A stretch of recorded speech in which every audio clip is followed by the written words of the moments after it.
Paz do Senhor, irmãos, boa tarde a todos. E hoje é a segunda parte, da nossa série que a gente está fazendo sobre o versículo 22 do capítulo 6 de Mateus, que diz assim: a lâmpada do corpo são os olhos. Se os teus olhos forem bons, todo o teu corpo terá luz, né? Então é uma palavra muito forte e eu senti, que é uma palavra que ela precisa de uma ênfase maior, né? A gente precisa dar mais, prestar mais atenção nela e falar sobre várias coisas, vários temas se encaixam dentro dessa palavra, tá bom? Então, hoje eu vim falar um pouco mais sobre como as redes sociais elas têm um impacto no nosso psicológico, né? De forma geral, né? E uma coisa que existe bastante nos dias de hoje, que a gente vê, que há muito na atualidade, que é a comparação. Então, a gente compara as nossas vidas com as vidas de pessoas que a gente vê nas redes sociais. Não é bem assim que funciona, né, meus irmãos? A gente sabe que cada pessoa tem uma realidade diferente da outra. Cada pessoa enfrenta desafios diferentes, enfrenta dificuldades diferentes, né? A vida de ninguém é igual a de ninguém. Todo mundo tem uma vida diferente um do outro. Então é muito importante a gente parar para a gente refletir um pouco nessas mensagens bíblicas, né? E o quanto elas têm um impacto profundo na nossa vida. Então, é essa palavra que eu queria trazer aqui para vocês hoje, né? E a gente fica se perguntando, né? O que será que eu fiz de errado? Por que as coisas não acontecem na minha vida como acontece na vida de fulano, de ciclano? E a gente não pode estar comparando nossa vida com a vida dos outros, né? Cada pessoa tem uma vida diferente, tem um destino diferente. E aí, é os momentos que a gente começa até mesmo a questionar Deus, né? Porque certas coisas ainda não aconteceram, né? E a gente vive numa sociedade muito imediatista, né? Então a gente quer as coisas para ontem, a gente quer as coisas para agora. Não é para amanhã, não, é para ontem, né? A gente tem uma pressa muito grande de conquistar as coisas e a gente se sente pressionado a ter essas coisas o mais rápido possível. Mas a gente sabe que com Deus não funciona dessa forma, né? As promessas que se cumpriram dentro da Bíblia, das Escrituras Sagradas, foram promessas que Deus fez e até que elas se cumprissem, houve um período de tempo, houve uma espera, né? Então, até o momento em que os escolhidos estivessem preparados para receber o que Deus tinha para entregar, a promessa não se cumpriu. E a gente vê isso na vida de várias pessoas da Bíblia. A gente vê isso na vida de Abraão, a gente vê isso na vida de Davi, de José, né? O que aconteceu com Abraão? Abraão, Deus, né, prometeu para ele que iria lhe dar um filho, né? Me engano, em Gênesis capítulo 12. Deus fez essa promessa de que iria dar um filho para Abraão, que ele seria pai de muitas nações, um homem, né, que tinha por volta ali dos seus 100 anos já, e já tinha perdido até as esperanças muitas vezes, né, de ter um filho. Ele mesmo desacreditava, de certa forma. Mas Deus prometeu um filho para ele mesmo em velhice, né? E essa promessa ela foi cumprida, só que não foi tão rápido quanto ele gostaria que fosse, né? O que a gente que lê gostaria que fosse. Tanto que esse período ele foi, a gente não sabe mais ou menos quanto tempo, né? Mas não foi um período rápido. Tanto que Sara, né, a esposa de Abraão, ela se apressou de tal forma que ela ofereceu a sua serva Agar para que ela tivesse um filho com seu marido.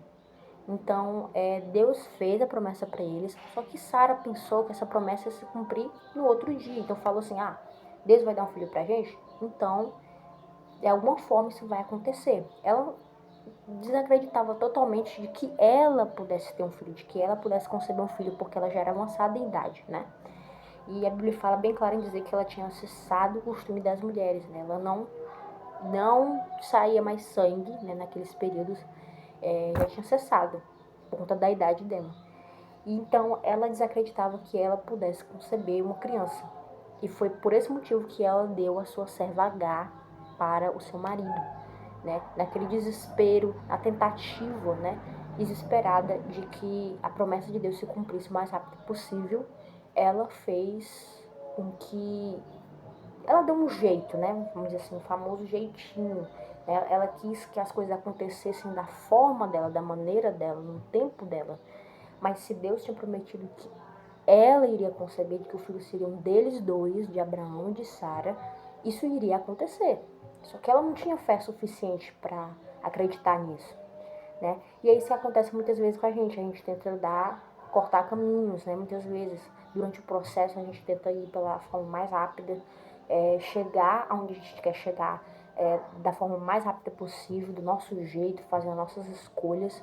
E não é assim que Deus quer, né? Ele quer que você passe por isso. Então, se você tem uma promessa, mas para você conseguir essa promessa, você precisa passar por um processo, você vai passar por esse processo. Não importa quanto tempo passa, você vai precisar passar por esse processo para conseguir o que Deus tem para você. E a gente vê isso novamente acontecer com José, né? José é um exemplo bem claro disso. Ele era filho de Jacó, né? Filho de Jacó. E José, ele era um filho querido pelo seu pai, mas odiado pelos seus irmãos, né? Seus irmãos não se agradavam de José. Seus irmãos pegavam no pé de José, não gostavam de José porque ele era o preferido do pai. E tinha inveja dele, na verdade. E aí José tem esses sonhos, né? De que ele é exaltado no meio dos seus irmãos, né? Então primeiro ele sonha um feixe de trigo, ele estava no campo colhendo trigo, e aí os irmãos dele, os 11 irmãos dele estavam lá, e aí o feixe dele se levanta e os feixes dos irmãos dele se prostram diante do feixe de trigo dele. E depois de um tempo ele também tem um outro sonho no universo, né? Então ele é o sol e todos os outros astros, que representariam a família, os irmãos, se curvam diante dele e ele se sobressai sobre os outros astros, como se ele fosse o sol. E ele conta isso para os irmãos, conta isso para o pai, conta isso para a mãe, e eles não levam a sério, né? Esse segundo sonho que ele teve dos astros, né, até mesmo o pai dele não leva a sério, interpreta de forma equivocada. Ah, você acha que eu e a sua mãe vamos se prostrar diante de você? Então, até mesmo ele interpreta de forma equivocada, né? Então parece que ninguém estava colocando muita fé nos sonhos que José tinha, não estava levando a sério, se eram revelações mesmo. Mas José sabia que no fundo, Deus tinha algo com ele. Então sabia quando isso iria acontecer, né? Que aquilo era uma promessa, mas não sabia quando isso ia acontecer. E olha só por tudo que José passou, né? Toda aquela situação que José passou, foi pra prisão, foi acusado de assediar a esposa de Potifar, foi vendido como escravo, chegou lá no Egito, foi vendido para Potifar. Depois dele ser acusado, colocaram ele na prisão, ele passou um tempo lá na prisão. E aí tinham dois servos de Faraó que foram mandados para lá também, um padeiro, um copeiro. E eles contaram os sonhos deles para José, e José falou: olha, se vocês saírem daqui, por favor, contem para o faraó sobre mim, né, para que ele me tire daqui também. Só que esses homens acabaram se esquecendo e o copeiro saiu, o padeiro acabou sendo morto. E o copeiro continuou vivendo a vida dele normal, esqueceu de José ficou lá naquela prisão esquecida. E a gente consegue perceber que não era o momento ainda de José, da promessa se cumprir na vida de José. Então, enquanto não era o momento, não iria acontecer, né? O copeiro precisou esquecer de José literalmente, para que no momento certo ele viesse à tona, ele surgisse. E foi exatamente o momento em que Faraó teve os sonhos, né? Das 7 espigas magras, das 7 espigas gordas, das 7 vacas magras e das 7 vacas gordas. Que as magras representavam 7 anos de escassez, de fome, e as gordas representavam 7 anos de fartura. E quando José interpretou esses sonhos, na verdade, quando o faraó teve esses sonhos, ele quis procurar alguém que soubesse interpretar. E dentro do reino dele, ninguém conseguia interpretar aqueles sonhos. Mas José conseguiu interpretar os sonhos, né? E ele foi exaltado como governador do Egito. Ele conseguiu um cargo que até então nem existia, né? E um cargo de realmente de muito renome, de poder mesmo. Abaixo do faraó, ele era a pessoa com maior autoridade dentro do Egito. Então, a promessa de Deus se cumpriu na vida de José. Mas ele teve que passar por tudo isso primeiro. Era necessário que ele passasse por tudo isso. Ser vendido como escravo foi algo bom que os seus irmãos fizeram? Não. Vender o seu irmão como escravo foi algo bom? Não. Ser acusado de roubo, ir para prisão, foi algo bom? Não. Mas José precisou passar por isso para que a promessa viesse se cumprir. Então, a gente tenta evitar a qualquer custo, né? É não passar por certo tipo de coisa. Mas é certo que quando a gente tem uma promessa, é inevitável que a gente passe por certos tipos de situações, né? O símbolo disso é o povo de Israel, né? A caminho da terra de Canaã, da terra prometida, né? Eles necessário passar por aquele deserto. E a gente frequentemente usa a metáfora do deserto para se referir, né, a esse processo, a esse momento da vida que a gente ainda não conseguiu atingir aquela promessa que Deus tem para nós. E quanto tempo pode durar isso? Para o povo de Israel durou 40 anos. Para você eu não sei, né? Só Deus sabe. Então Deus tem um tempo específico para cada pessoa e Ele coloca na vida de cada pessoa o que cada um suporta, o que cada um aguenta, né? Então Ele não te dá nada que você não possa aguentar. E outro exemplo disso foi o exemplo de Davi, né? Então Davi foi algo inesperado que aconteceu, porque nem mesmo Davi teve um sonho, né, de que ele iria ser rei de Israel, não. Foi algo de repente, inesperado, né? Deus chegou para o profeta Samuel e falou: olha, lá na casa de Jessé, vai lá na casa dele, porque tem um dos filhos dele, eu quero que você unja ele como rei. Esse foi o mandado de Deus. E foi aí que Samuel foi lá, né, e viu todos os filhos mais velhos, e nenhum deles Deus tinha falado para ungir como rei. E Samuel perguntou para Jessé: você não tem mais nenhum filho? Ele falou: tem um outro, sim, é o mais caçula. Ele não tá aqui, ele tá pastando as ovelhas. E aí ele falou: então, o Jessé tinha mandado preparar uma refeição, né?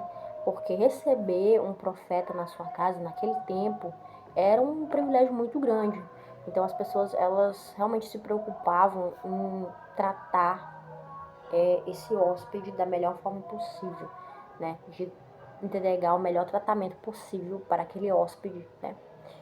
E foi assim que aconteceu, né? Eles sentaram na mesa e falaram: a gente só vai comer se você chamar o seu filho, Davi. E foi quando foram lá, chamaram Davi, Davi veio. E aí, assim que Samuel bateu o olho em Davi, Deus falou com ele: é isso daí, eu quero que você unja ele como rei. E assim fez. Depois que Davi foi ungido como rei, ele já se tornou rei, a vida dele mudou de um dia para noite? Não. Foi ungido rei, ele continuou no secreto, ele continuou no anonimato. A vida dele continuou seguindo o seu curso normal.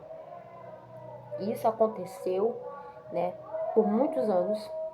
Ele passou a ficar mais próximo da casa de Saul.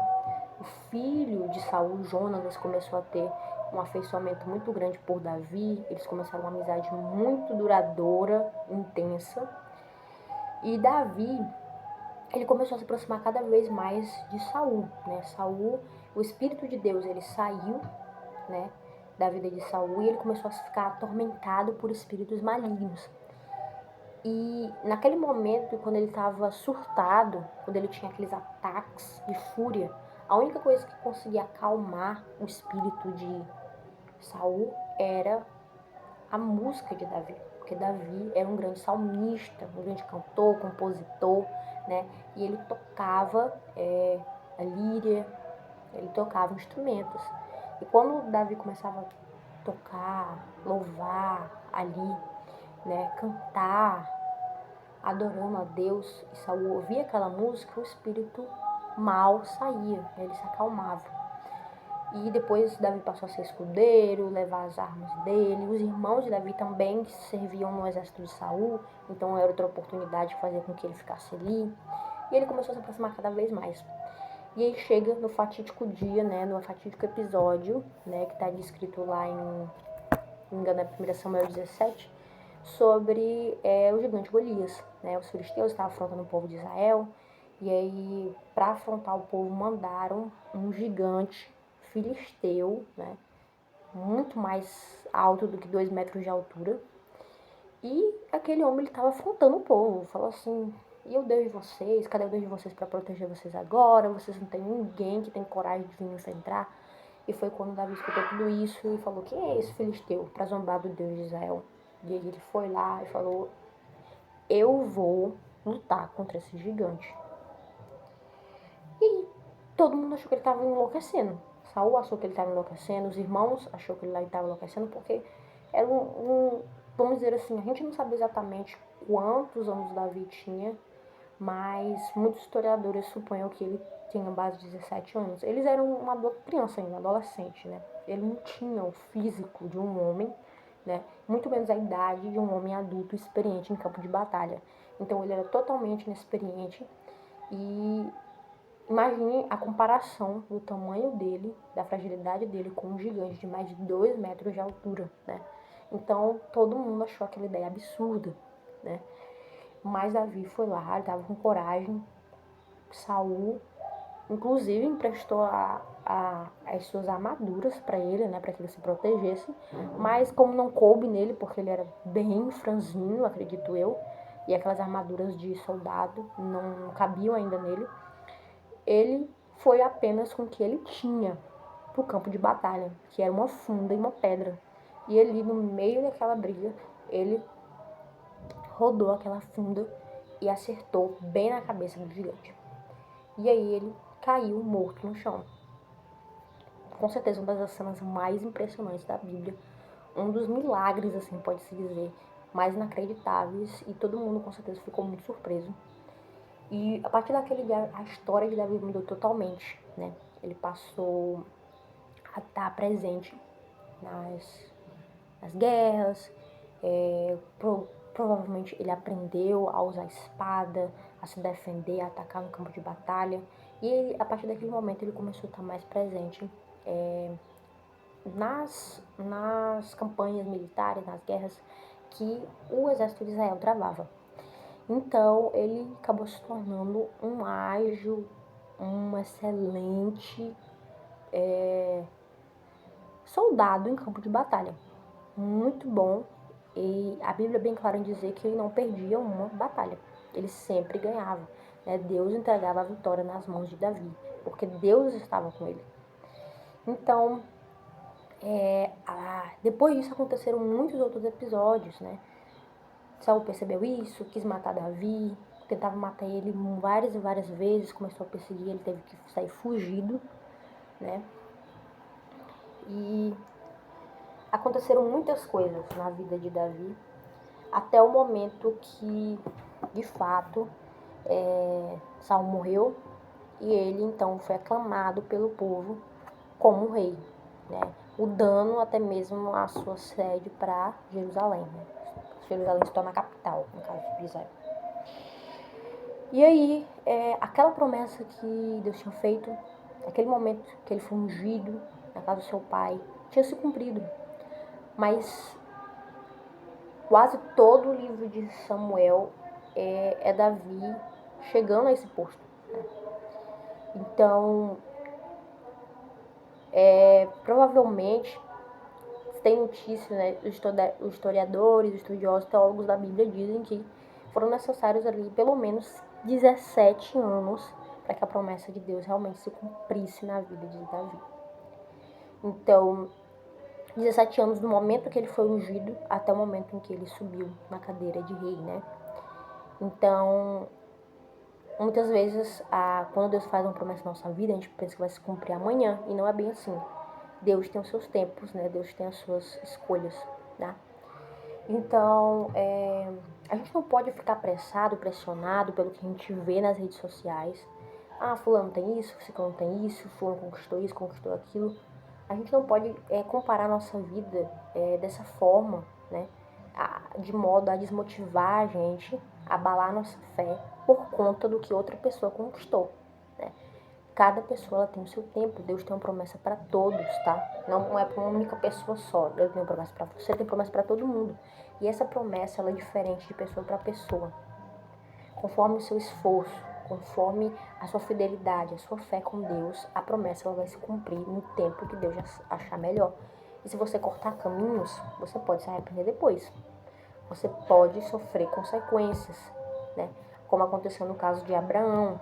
Sara quis se apressar. Depois que Agar teve o filho com Abraão, Agar começou a humilhar Sara, porque ela não tinha filhos, né? E aquilo ali se tornou um inferno na vida de Sara.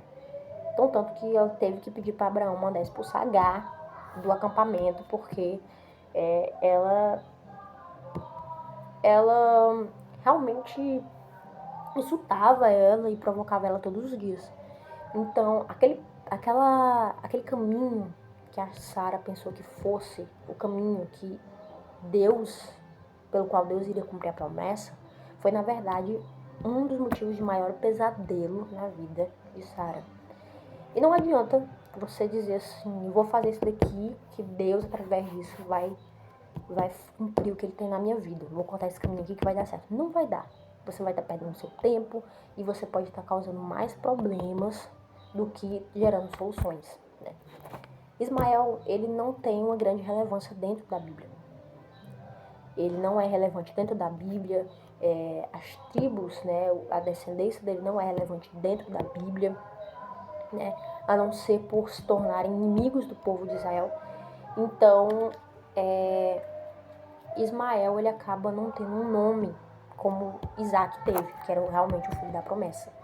Então não adiantou o que Sara fez. Sara perdeu o tempo dela porque não era isso que Deus queria, né? Não era o plano de Deus que fosse dessa forma desde o princípio. Então é isso que acontece quando a gente se apressa, né? Então vamos com calma, vamos colocar nossa vida nas mãos de Deus e vamos esperar o tempo de Deus cumprir as coisas na nossa vida. Essa palavra que eu tenho pra você, né? Então vigie o que você anda vendo, esses tutoriais, essas mensagens sobre prosperidade em pouco tempo. Isso não existe. A gente tem que primeiramente priorizar o reino dos céus e ter paciência, porque uma hora ou outra a nossa vitória ela vem. É isso que eu quero trazer para vocês, irmãos. Amém.